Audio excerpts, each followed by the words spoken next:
যাচিছোঁ যেন আমাৰ হিন্দীভাষীৰ পৰা এটা নিজৰ ভিতৰত এটা মানে বিচাৰ বিমৰ্শ কৰি পেলাই আমাৰ হিন্দীভাষীৰ পৰা এখন এটা MCLA দিব লাগে। এইটো আজি আমি দাবী ৰাখিলোঁ আমাৰ হিন্দীভাষী ৰাইজৰ পৰা। চাকৰি না দিয়ক আমাৰ কোনো আপত্তি নাই। আমি হিন্দীভাষীৰ কাৰণে অখিল হিন্দীভাষী বিকাশ পৰিষদ আমি ফাইট কৰি আছোঁ, লাগি আছোঁ। আমাৰ হিন্দীভাষীৰ কাৰণে আমি কাম কৰি আছোঁ, BTC উন্নতিৰ কাৰণে আমি কাম কৰি আছোঁ। কিন্তু সেইটো দাবী কৰা নাই যে কোনোবা এজন মানুহক দিবই লাগে বুলি আমাৰ সংগঠনৰ পৰা বা আৰু ক'ৰবাৰ পৰা। আমাৰ হিন্দীভাষী মানুহ মুঠতে আমাৰ এইটো তাত থাকিব লাগে, অন্তৰ্ভুক্ত হ'ব লাগে। এইটোৰ কাৰণে আমি ৰিকুৱেষ্ট কৰিছোঁ মুখ্যমন্ত্ৰী ডাঙৰীয়াক আৰু আমাৰ প্ৰমোদ বড়ো ডাঙৰীয়াক যেন আপোনালোকে আলোচনা বিলোচনাৰ মাধ্যমে আকৌ একবাৰ বিচাৰ কৰি যাতে আমাৰ ৰাজ্যপাল ডাঙৰীয়া তাত আমাৰ হিন্দীভাষীৰ এজন নাম আপোনালোকে পঠিয়াওক আৰু আমাকো এখন BTC কাম কৰাৰ কাৰণে এটা সুবিধা দিয়ক।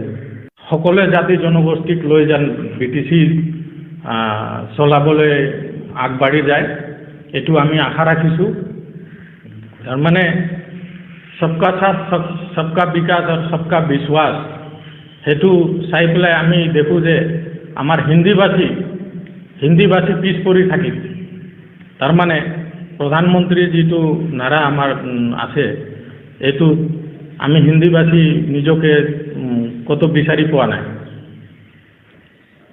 কাৰণ আমাৰ BTC গঠন হোৱাৰ লগে লগে একদিনৰ সময়তে আমি গমে নাপালোঁ যে কেনেকুৱা কি হ'ল। মাননীয় মহামহিম ৰাজ্যপাল ডাঙৰীয়াই যিটো 6জন মনোনীত সদস্য সূচী ওলাই দিছে এখন, তাত আমাৰ হিন্দীভাষী অন্তৰ্ভুক্ত হোৱা নাই। আমি কাৰণটো বুজি নাপালোঁ। যিহেতু যেতিয়াৰ পৰা BTC হৈছে তেতিয়াৰ পৰা আমাৰ BTC চিফ সংগ্ৰামা মহিলাৰী দেৱে আমাক হিন্দীভাষীক লগতে লৈ এটা আমাক অৱসৰ দিছিলে। আৰু আমাৰ হিন্দীভাষী সকলোৱে ৰাইজ যিমান আমাৰ BTCত বসবাস কৰে সকলোৱে আমি BTC উন্নয়নৰ কাৰণে আমি সকলোৱে আমি মিলি কাম কৰি আছোঁ।